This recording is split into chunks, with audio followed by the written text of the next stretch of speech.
So thank you very much.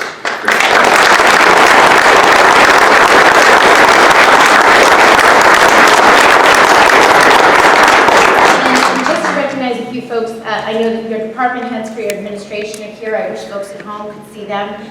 They do a lot of work for all of you, so they are tireless. So I want to thank them as they are before us this evening, as well as Senator John Keenan from our state delegation. So thank you all for being here as well. And with that, I would ask the clerk to read the first agenda items, those orders. Council Order 2017-50, appropriation for $27 million from hotel motel tax to tax park improvement plan. Motion to waive the reading and refer to finance. Okay, motion to waive the reading and refer to finance. Okay. Yes. So we'll refer to ordinance finance. 2017-051, an appropriation for $23,256 for capital improvement plan. Motion to waive the reading and move to finance. Scheduled for next Monday. Okay. We'll get into that later on. Okay. Also, 2017-052, an appropriation for $1,300,000 for water. Okay, motion with reading, move to finance as well. So we will discuss those in committee next week, and we will set that meeting at the end of this meeting cycle. So thank you. Thank you, Madam Clerk. Thank you again, Mayor. Thank you. Next item. Next item is number 2 on the agenda, a presentation by the MBTA on red line stations and garage improvements. All right. I believe there's somebody here from the MBTA. Yes, familiar face, Rick Cologne here, Community Relations in Massachusetts. I'll just give it 1 minute, and we'll start again. So I'll take a brief recess while the status.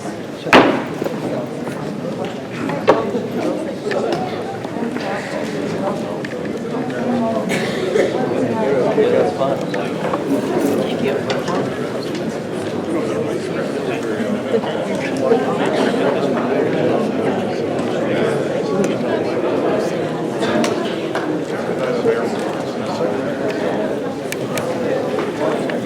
Let's go that way. Sir, I won't.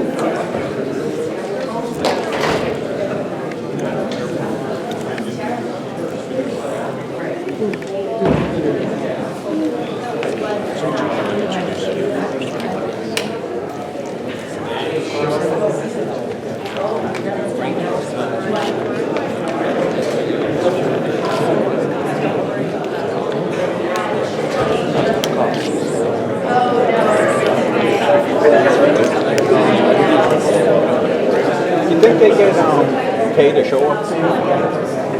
Yeah, the show. No, I'm saying the people that come in the audience. You think they get paid to show up? Sitting around me. Often? But not that many. And sometimes they do. I think put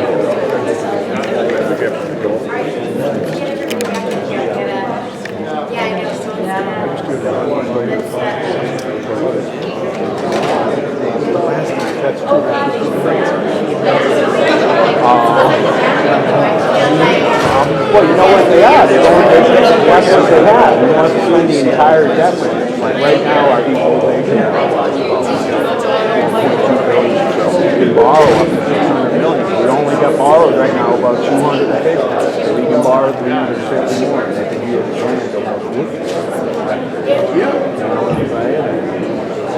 that doesn't include the $59 million they already did on Sterling.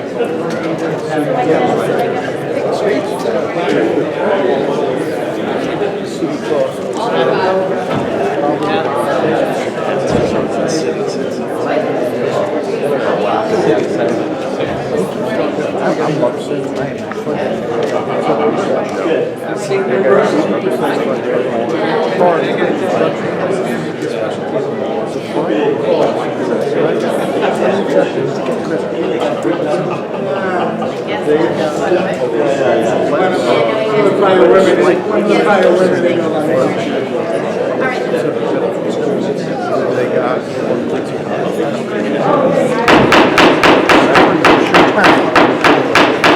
Please, quiet.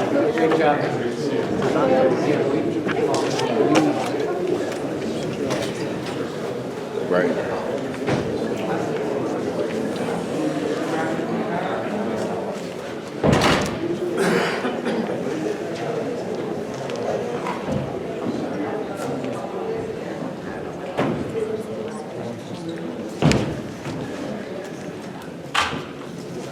All right, thank you. Again, Rick Colon from Community Relations at Mass DOT is here this evening to talk about the MBTA on the Quincy Red Line stations and garage improvements.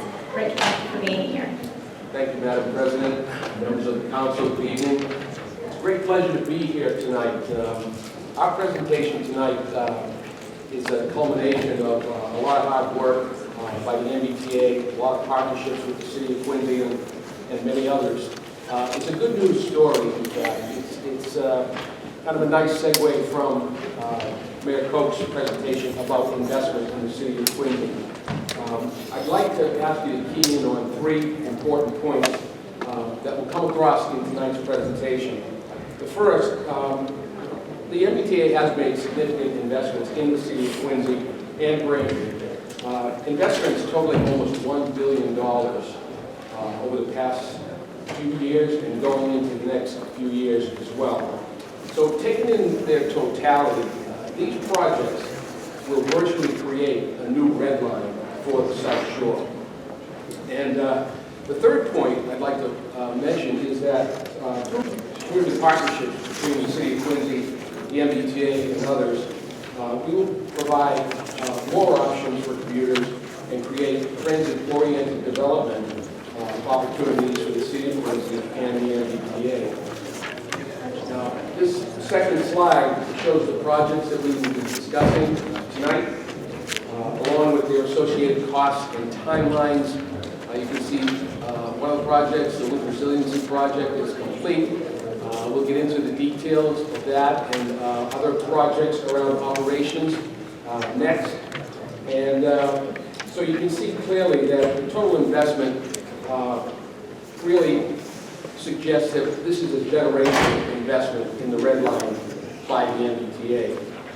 So our agenda tonight is broken up into three portions: operations projects, which will be led by our MBTA Chief Operations Officer, Jeff Gonville; transit facility projects around the garage improvements, the Quincy Center garage demolition, led by project managers John McCormick and Joe Chiva. And then to wrap things up, we'll talk about community partnerships with our Chief Strategy Officer, Scott Bosworth. With the council's permission, I'd like to ask if it would be okay to hold your questions until the end of the presentation. We do have quite a few slides to get through. So if you don't mind, I'll turn it over to Jeff Donovan.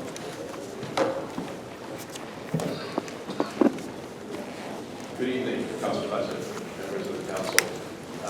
As Rick said, thank you for giving us the opportunity tonight to speak on some very important investments that we're going to be making on the red line and some of the infrastructure that's supporting the red line in this particular area. I'll be talking tonight about some of the investments that we're making in the actual operation of the system that actually runs the MBTA. First off, we'll talk through winter resiliency, which is something that we've spoken a lot about in both the media and in several of our MBTA board meetings. After the winter of 2015, I think many of you are very much aware of what happened with the MBTA and the MBTA's red line. We came to a crippling halt. Following that process, we knew that we needed to do some things differently. We knew that we needed to make our system and our infrastructure far more resilient.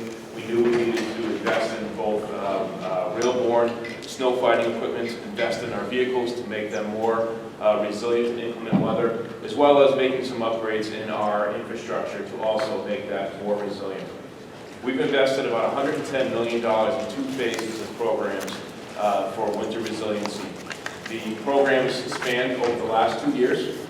We have, as it relates from an infrastructure standpoint, replaced all of our third rail and any exposed areas from JFK south. So that is both on the Ashmont and the Braintree branch. And for those that don't know, the third rail itself, that's what it provides the electricity to all of our trains. And the third rail that we replaced was a smaller, more thermal-conductive third rail that we believe is going to be far better for and far more resilient to inclement conditions. In addition to that, we replaced third rail heaters, which that is the device that actually heats the third rail to prevent snow and ice from building up and freezing on the third rail itself, to ensure that we have good electrical connectivity between the trains themselves. And there was a number of other upgrades that went along with the program, as I mentioned, both vehicle upgrades as well as upgrades to a non-revenue fleet that is now available to us to clear snow from the tracks after we have a major storm. If we had any of those pieces of equipment of real-born snow fighting, we would have not had the issue, frankly, that we had in 2015 if it wasn't being available to us. In addition, something that we did with the Winter Resiliency Program is we looked at our overall management and how we manage all of our storms and special events with the MBTA. We have a new practices and new policies that are in place now to ensure that we are actively managing storms and events as they progress. The new red line trains are something that we are also equally excited about. The original contract was awarded to CRRC. They are one of the largest car manufacturers in the world. We were their first North American contract. This is a project that was replacing our number 1 and number 2 fleets. For those of you that are not aware, we have 3 fleets of vehicles on the red line. What we refer to as the number 1 cars, those went into revenue service in 1979. The number 2 car fleet, which went into service in 1986. And lastly, the number 3 car fleet, which went into service in around 1992.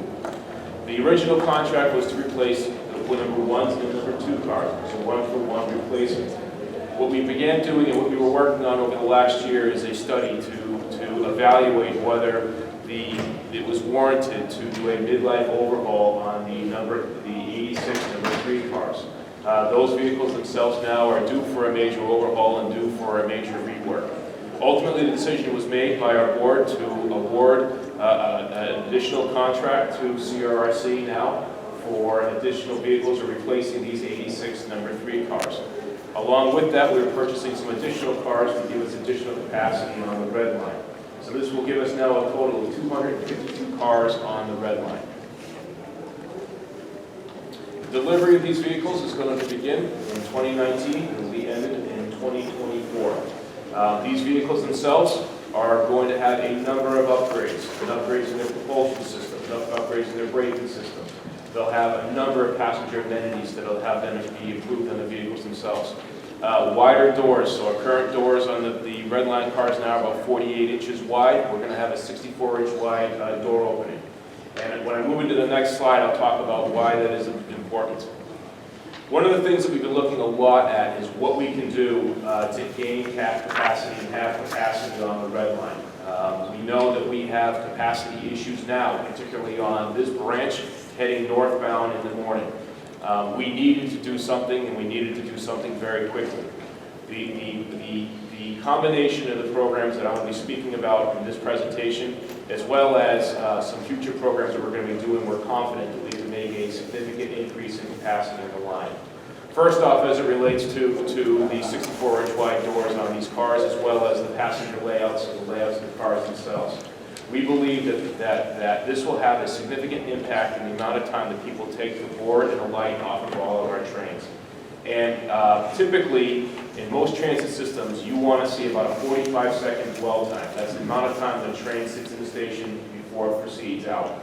At the MBTA, we see an average of 1 minute to 2 minutes of time for each station during the peak of when trains hold in these stations. If we can get that dwell time down to about 45 seconds, we feel very confidently that that in itself can give us about a 10 to 15% increase in capacity on the line. In addition to that, with the vehicles and having one vehicle fleet now on the red line, we will have the ability to change the way our signal system is blocked along the lines. And what that essentially means is due to the upgrades to the vehicles and due to the way we set up our signal system, we will have the opportunity to run our trains faster for longer. So at the completion of this particular program, and the delivery of the last vehicle is here, we expect that we're going to be able to increase our headways down to about 3 minutes between trains. For those that don't know, we typically average on a good day about 5 minutes between trains in the core. So that, in addition to that, we know that that'll give us about a 50% increase in train capacity per hour, which is significant and is something that we're really excited about here at the team. Another project that's underway right now that is certainly not as glamorous as new vehicles is the traction power substation program. It's about a $20 million investment that is underway right now. And the project itself is about 60% complete. And we have 5 traction power substations that run along the Braintree branch up to JFK. Each of those traction power substations are essentially responsible for taking AC power, converting that to DC power, and that's what we use to power all of our trains. This upgrade now will obviously make our systems far more modernized and also far more reliable. Signal system upgrade. We currently operate on the Red Line a fixed block system. It is an analog system that was developed and designed and placed in service in the 1970s here at the authority. The system now is in need of replacement and is in need of upgrade. So we're going to be investing about $200 million into our signal system on the Red Line. This will give us the ability to, as I was speaking about earlier, change and make some modifications to the signal system itself. Obviously, the components will be upgraded with new modern components, and it will give us the capacity and the ability to get to that 3-minute headway that I had discussed earlier. This project is going to be running in parallel with our new car deliveries, and we anticipate this project to be done in about June of 2023. It's also important to note that many of the delays that we see on the line right now are due to signal failures that our signal maintainers have to keep going every single day. So from a system reliability standpoint, this is another project that we know will have a significant impact to our customers and their riding experience at the MBTA. Before I move forward, I think what I'd like to do is also just introduce the team that's going to be getting up. First John McCormick and then Joe Cheever will be talking through some of the investments that we're going to be making into our parking facilities and our facilities along each of the lines. After that, Mr. Bosworth will be getting up and be talking about some of the community relations and some of the community partnerships that we're going to be doing with this particular project as we go forward. Because all of these projects are happening along the same timetable, along the same time frame. It's something we're really excited about, and certainly, as Rick mentioned, we're happy to answer any questions that you have following completion of this presentation. Thank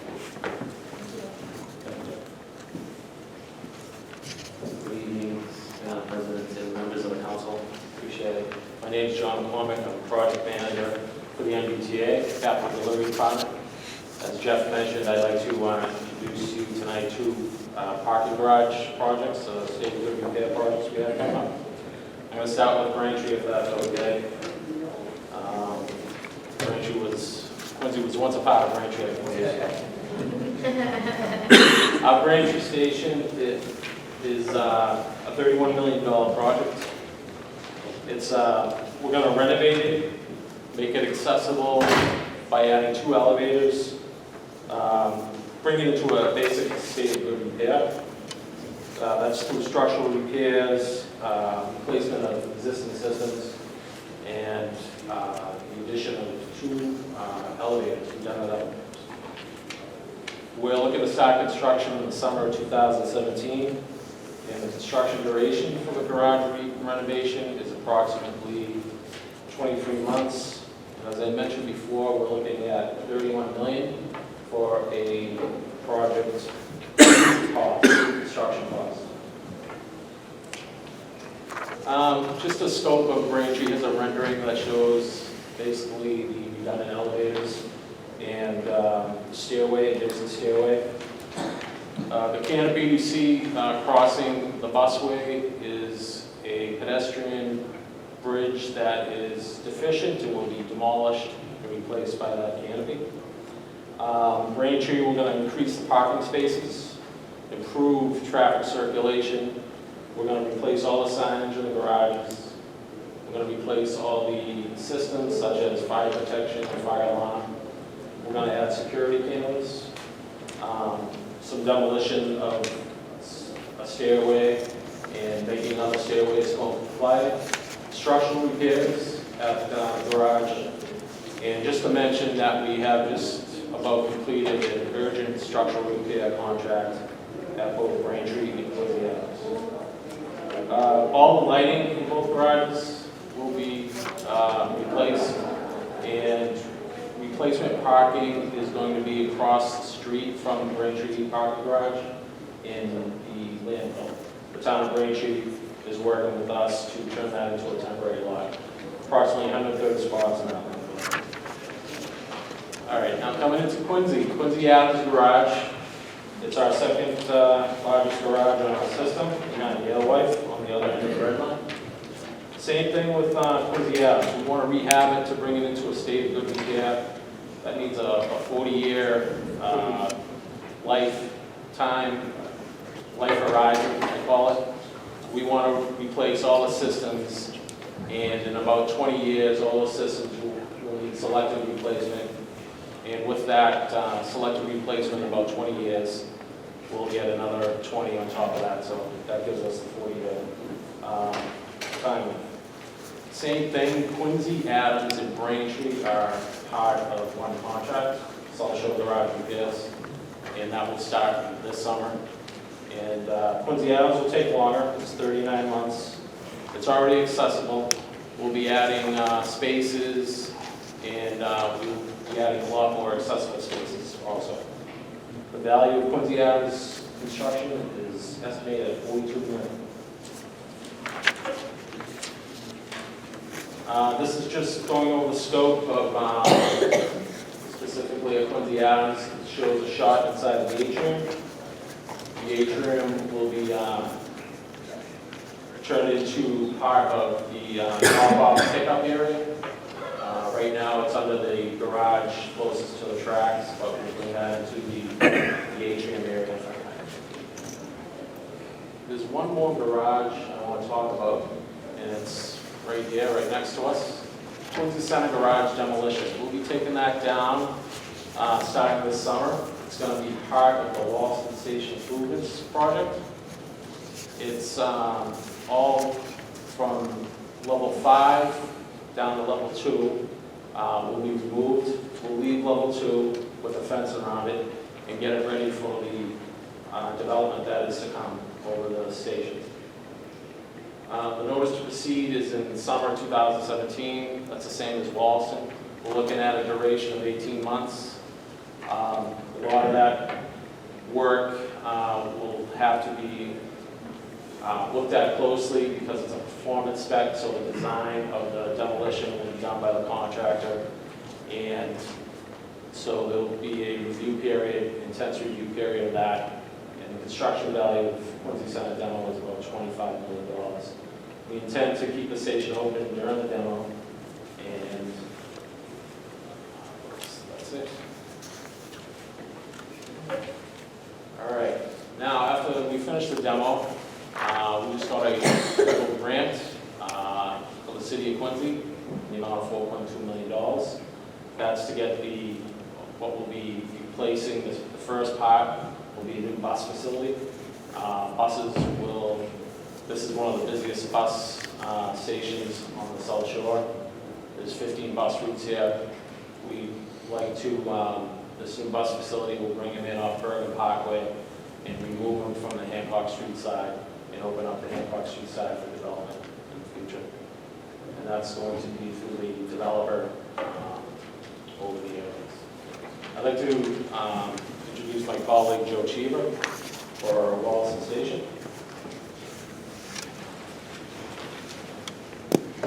Thanks, Sean. Again, my name is Joe Cheever, Project Manager from the MBTA. Madam President and City Council, thanks for having us here tonight. So we're going to continue on up the red line here, the Walston Station Improvements Project. We've been working on this project, it's been in design for a number of years. Had a lot of good public meetings out there to try to get as much information from the community as we could and incorporate that in the design, which I'm about to walk through. So Walston Station is the last one on the red line. It's not accessible, and we need to make that happen. That's goal number one in this project. It's got a few code. When we go in there, we to make this accessible, which means elevators, we also need to make it code compliant. We need to bring it to a state of good repair. And when we do a project like this and include all those components, we're also going to modernize the station. So we call this a full station upgrade. This is soup to nuts, A to Z. We're going to make this a modern, accessible station. There's also quite a bit of site work that we're going to do, site and utility work. As I'm sure you know, there's several utilities that go under the station. We're going to improve a lot of those city utilities, bring them up to a state of good repair, make sure that they're going to be just as enduring as the station itself. So like I said, in order to accomplish all these things, we're doing a full station upgrade. From the existing station to the proposed is going to look significantly different. One of the key components is that existing lobby that you see under the tracks that's existing today will remain. That's an important pass-through to connect the two wards in the city on each side of the tracks.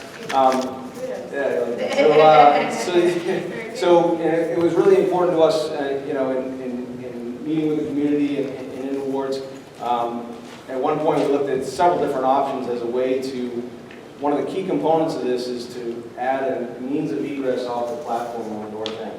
And we could have done that in several different ways. And what we come up with a bridge over the tracks.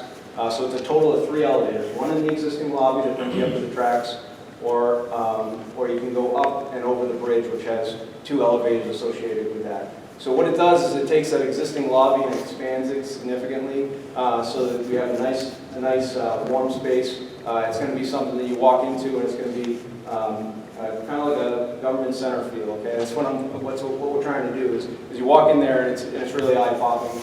It's something that you really want to feel good about going to every day.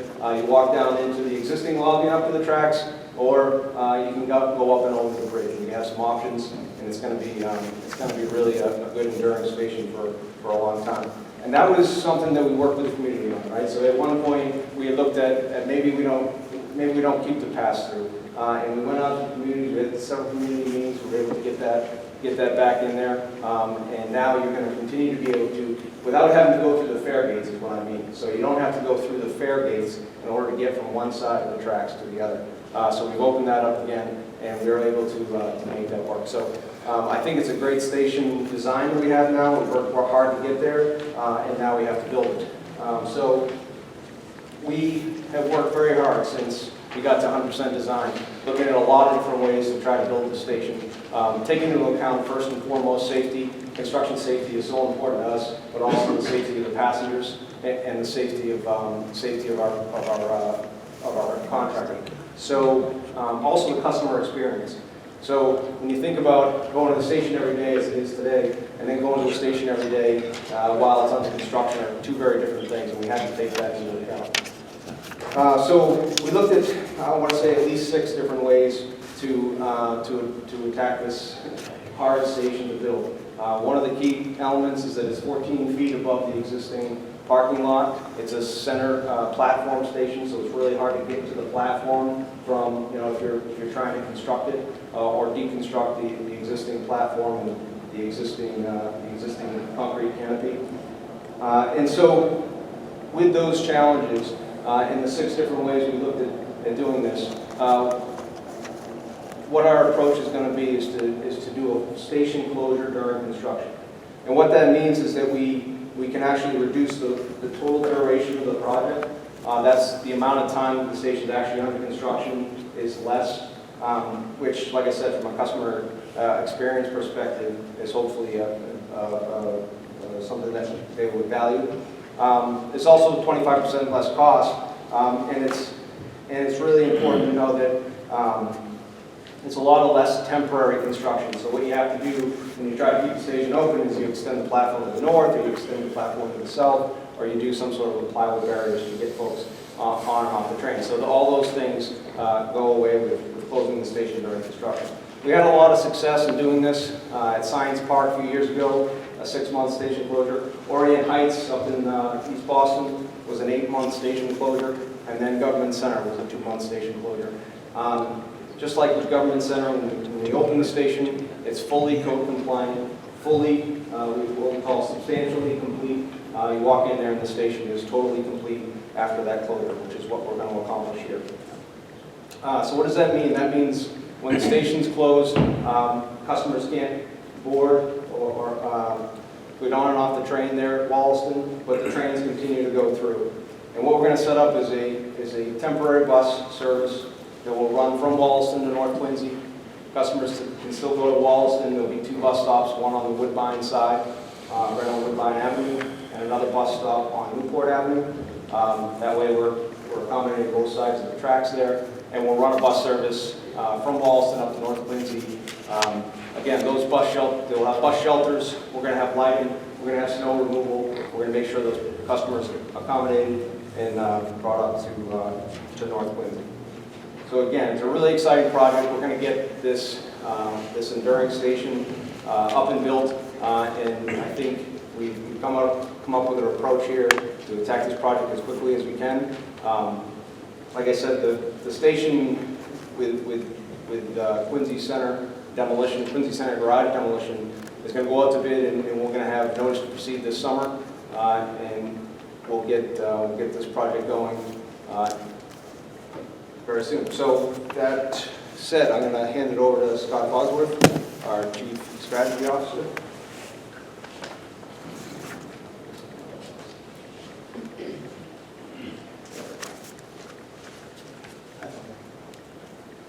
You have it.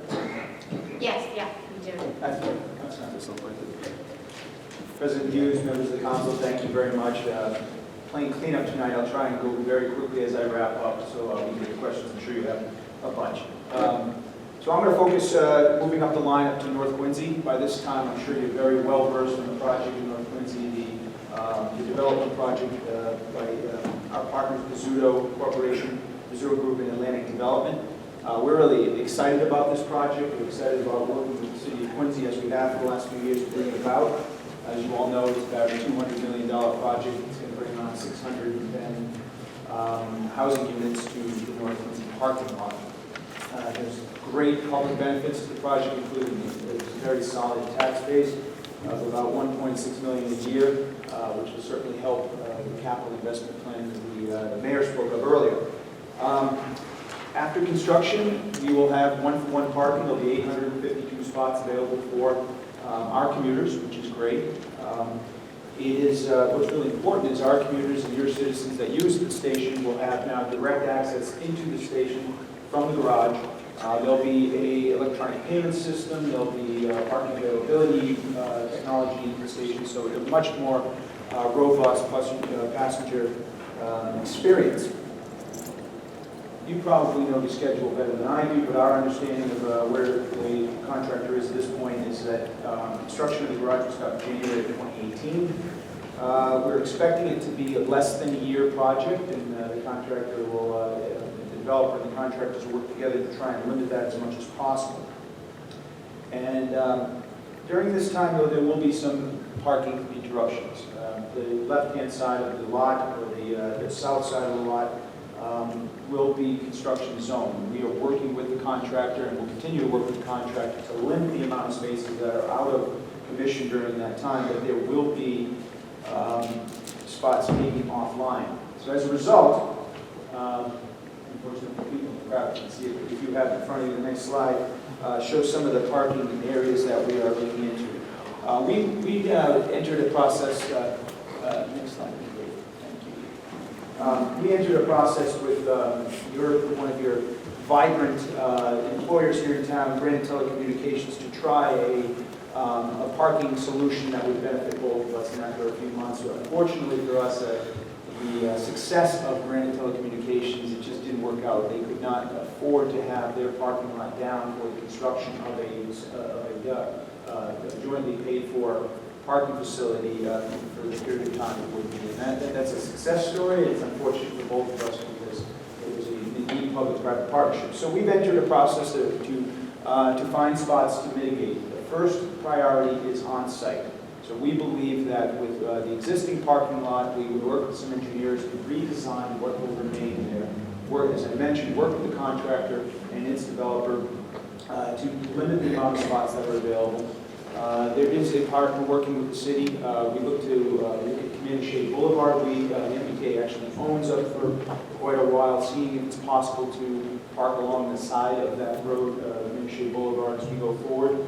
But that may not be enough. So we're reaching out into the community as we speak to look for partnerships. You mentioned in the slide here, we're looking at some of the apartment complexes in the area to see if they could do a daytime sharing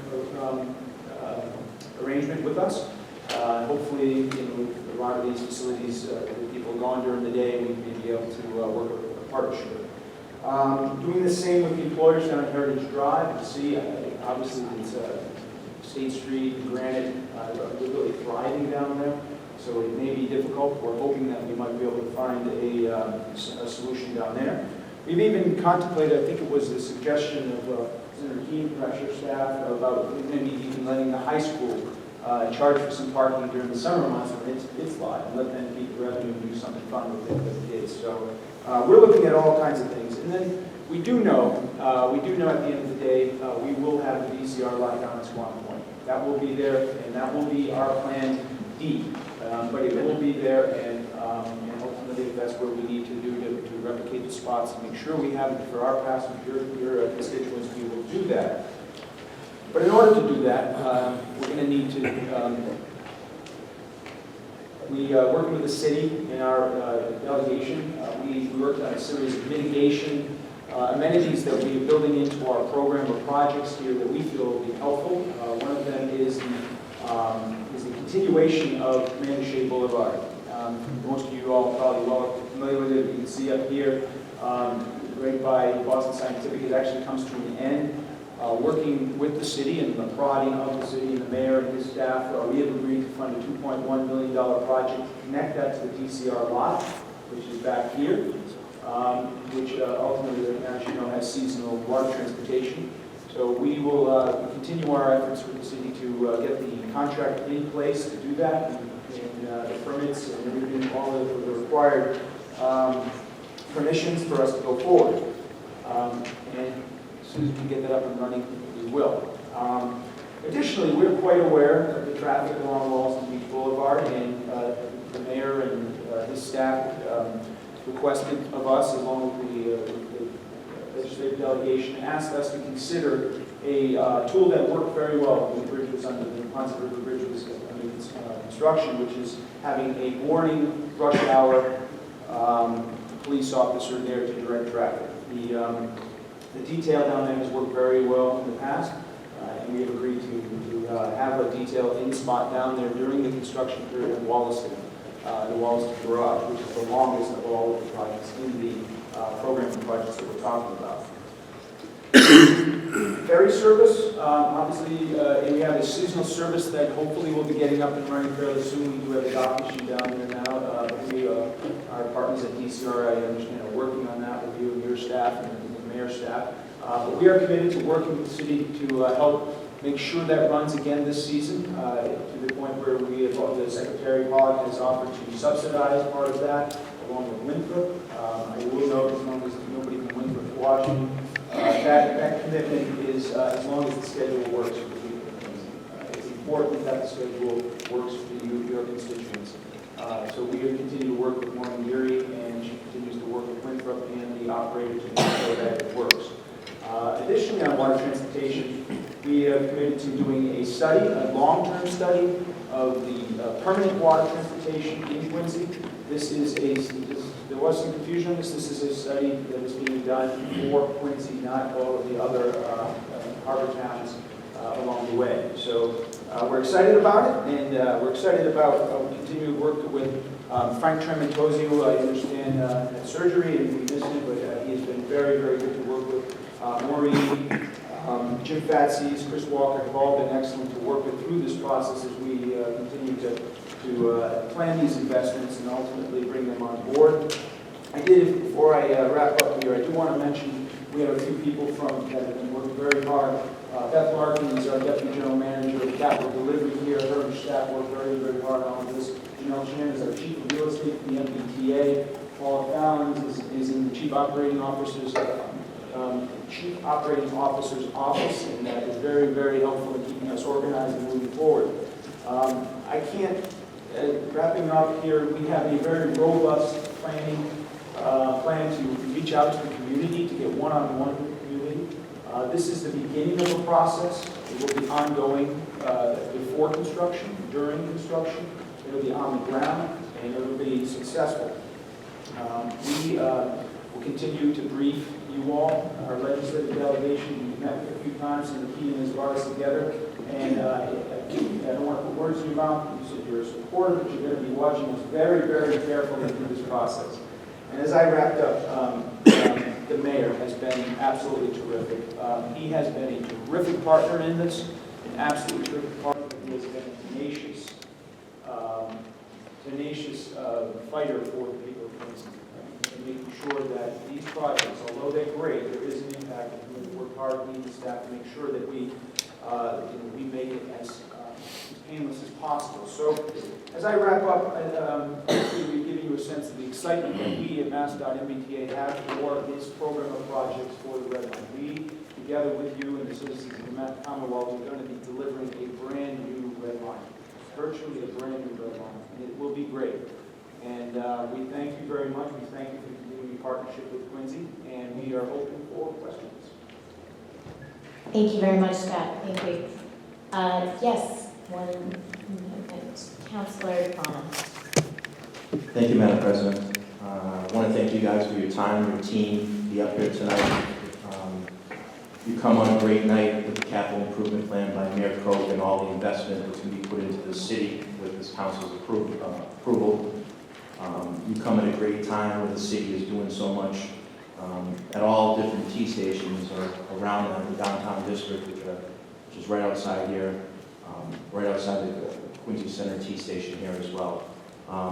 Just a few questions. I don't know which one of you guys will be the main point person, but I just want to roll out the fact that I attended a Wallace and T MBTA meeting last January 14th. It was a little over a year ago with Councilor Kane in Ward 3. We were at the design phase. I thought that the Wallace and T station was going to be underway already. I know we're pushed out to July. I was going to ask what was the reason behind why it took so long. We'll start with that question, and then we'll get into the other thing. Absolutely, I'm probably the best to answer that. I was Sure. then you got that meeting. I remember you, yes, that's right. So, right, and we got to the 100% design as anticipated in the end of August. Right in August, and we were essentially had the design complete in September, and then the challenge of how to build it really needed to take a deep breath, quite frankly. And so, like I laid out here in this presentation tonight, we looked at several different options, and I'm not just saying that. We really put together what we call concept plans as to how we would phase that, trying to make sure that closing the station was the right answer. And that took several months for us to get to.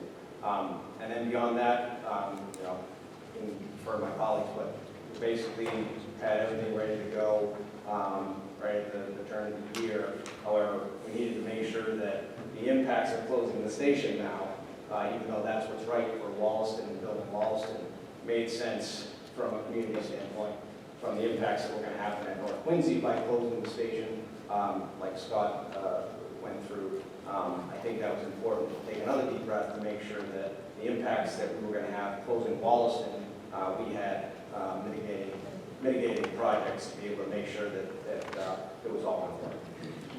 The reason why I ask you these questions is we're in the business of votes and constituency. And when we tell constituents that it's not ADA approved, it's not handicap accessible, and there's a lot of older folks that are in senior centers right around that Wallace and T station, referring to 80 Clay Street, 91 Clay Street, and a lot of them are handicapped, and they can't get around, and they want to get on that Wallace and T station, and unfortunately, it's still not basically under construction, so they can't go to that station. That's, for me as a counselor, it's hard for me to go into the senior center and tell them, I thought it was going to be under construction, but we're still on a timeline of when this is going to be done. So now we're at July of this year, we're going to start. Is that correct? That's the notice to proceed for the contract. Okay. And with that being said, you said there's going to be a shuttle service that's going to go to North Quincy T Station. will that be handicap accessible? Yes, sir. Okay, because that's important, because some of these residents that live right around that little area that want to get into Boston, to make sure that they're going to get handicap accessibility to get to North Quincy T Station. North Quincy T Station has handicap accessibility. Yes, they do, okay. So they'll be able to get onto the T. With that being said, I want to get back to the Quincy Center garage that's back here, which hasn't been up and running since July of 2012. It's basically going to go over 5 years of that being not touched at all. Can someone elaborate a little bit on, are you guys going to be funding that? The whole 25 million? Yes. Okay, can you come up for a second, please? Taxpayers want to know that. Yes, that's being funded totally by. Okay. So the city does not have to pay for any of that demolition that's going on right outside this doorway? Correct. Okay. Can I ask you a question why it took kind of so long? We're basically going to a 5-year period, and to be very honest with you, it's not in good shape. I mean, it almost looks like it's gonna collapse, to be very honest with you. And when you guys came in front of us last year and you talked about doing Wallaston T Station, I said, wait a minute, what about Quincy Center? That garage is in really bad shape. And you said, well, we don't have handicap accessibility. I do like the fact that your timeline is the exact same time. So we'll be able to, that's going to be July 17th, right? Coming up right now? Yes. Okay, so both of those be going on at the same time. Is that correct? Correct. Okay. What are you going to do in place of that when it's demolished or down? Basically, there's going to be a fence around it, and it's going to be ready to, take on the next part of the development as far as request for proposal, get a development in there, and complete and start building on it. Will the MBTA be helping out with funding, or will you be funding it, or will that come back onto the Quincy taxpayer? How does that funnel into everything? I can't answer that. I don't know. Okay. So because once it's demolished, now what are you gonna do over there? Can anybody else answer any questions? I believe, sorry. Council, let me, if I may address first of all, go off script here for a second. The fact that that garage still stands is an absolute embarrassment. Okay, period. And I'm not here to disparage anyone or make excuses. It needs to come down, and time is now.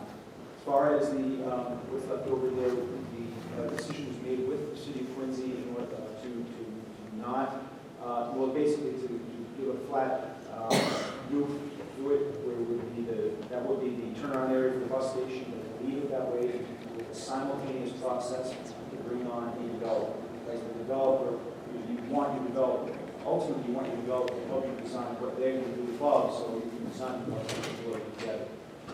So honestly, the funding of that, we expect, we hope that the robust market that you see down here in Quincy for housing and commercial development will help us afford that. But I can't make it now because we don't know. But ultimately, we together went in for a federal grant. We were very successful in that, obviously, and we will continue to seek federal funds.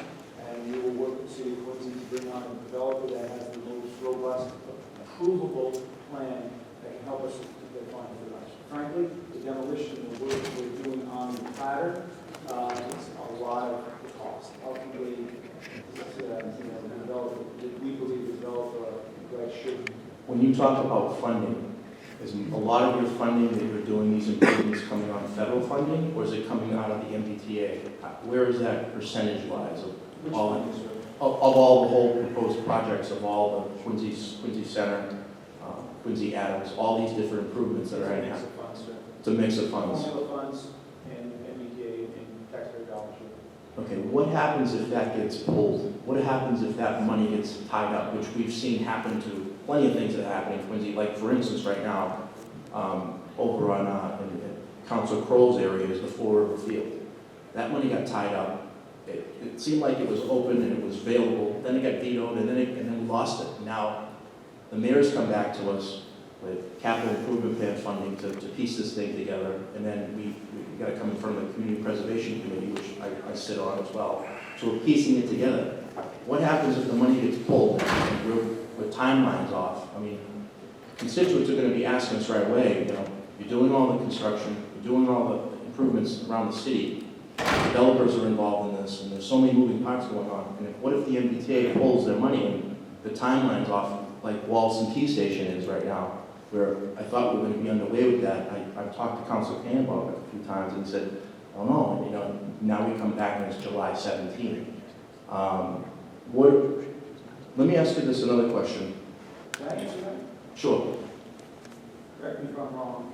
Every project we talked about today is programmed in our budget now. Okay. It is programmed in our budget and there's funding available for the projects. Is that Okay. a correct statement? Yes. So nothing's going to get pulled? No. Okay, so these timelines are on time. Correct. Are these timelines that you give in here in the proposal of this statement, they're going to be underway? We're going to do everything we can. Okay. This is a new team. I like it. You know, you guys are selling a nice story, but you know what? Sometimes it just doesn't happen. It doesn't come on time. And timeline is key. When you put a proposal in, if the timeline doesn't come in, it's like, oh, here we go again. I respect what you're saying. You know what I mean?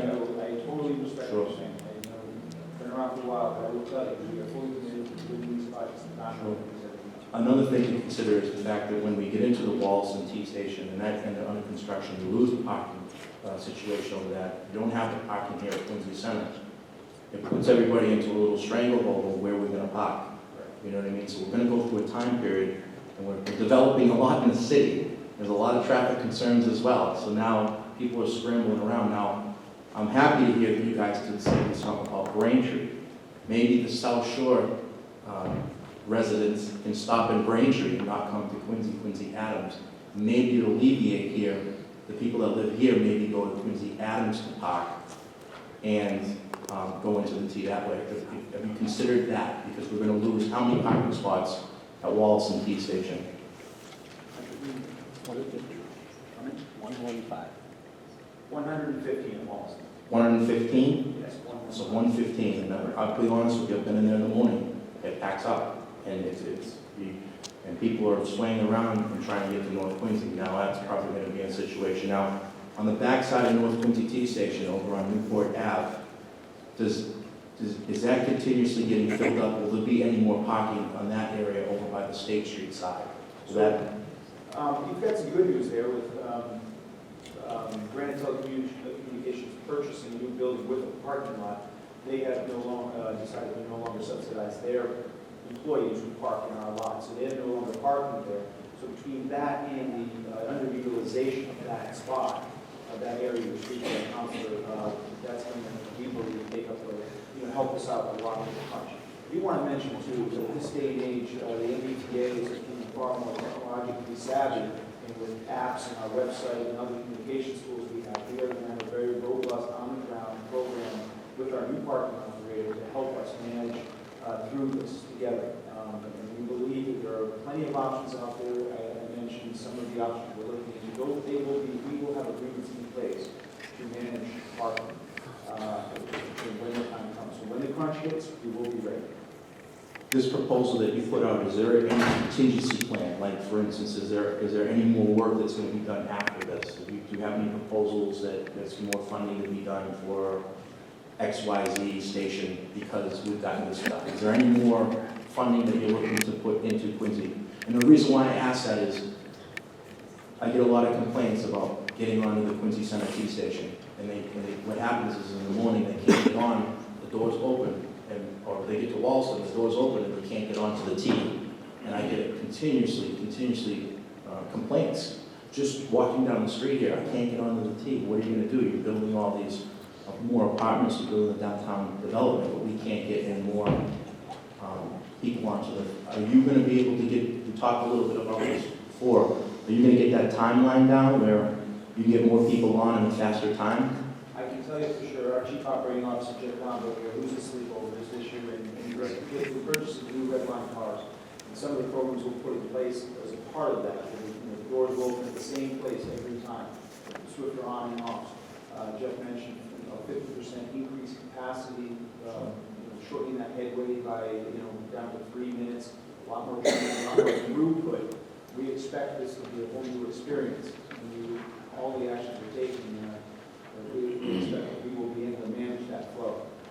I'm very optimistic. I'm happy that you're here because we've been waiting. And we hope, No, counselors, if you're really interested, there is a model of what is an orange line train, which is essentially the same. Correct, no, go ahead. There's a walk-through version of an orange line car, which just so happens it's the same as the red line cars. The Government Center right now is unveiled today. We invite you to come through, we can see your thoughts. We're pretty excited about it. And we certainly looking forward to having those come online. Of the T stations, all of the lines, what is the most traveled, the most people? Do you have any? Green line. The green line, so green line, okay. And my last question. Sorry? Oh, I'm sorry, no, it's the red line. It's the red line, yeah. There it goes. The red line. And my last question, okay? When you talked about the ferry system over, I have a lot of people asking, will there be a MBTA bus service that goes into the ferry? That's going to go to the ferry? Or Swan Point Park, I guess I could say, Swan Point. We look forward to studying that as part of the robust study we're going to put together with you all. Right now, We don't have anything, so is that something that can be considered? That Absolutely. maybe we get one Absolutely. to go through there and kind of, because there's quite a bit of traffic in the morning, and I'd like to push people to use that ferry system, the ferry service, but they've been saying, well, I can't get a bus stop to go into there. And if they had a bus stop, I would take that instead of taking the vehicle. Also, it makes great sense. It will be part of the study that we look into. Obviously, the connection of the Manchester Boulevard will make it a lot easier and make it much swifter to get in and out, so that you won't have to come through the development. So, as we look at the scope, we make sure, I'll make sure you all see the scope of the study, which will be launching fairly soon. I don't think we have a date yet, but we'll make sure that's covered. Thank you for your time. I'm looking forward to all this stuff. Thank you, Madam President. Thank you.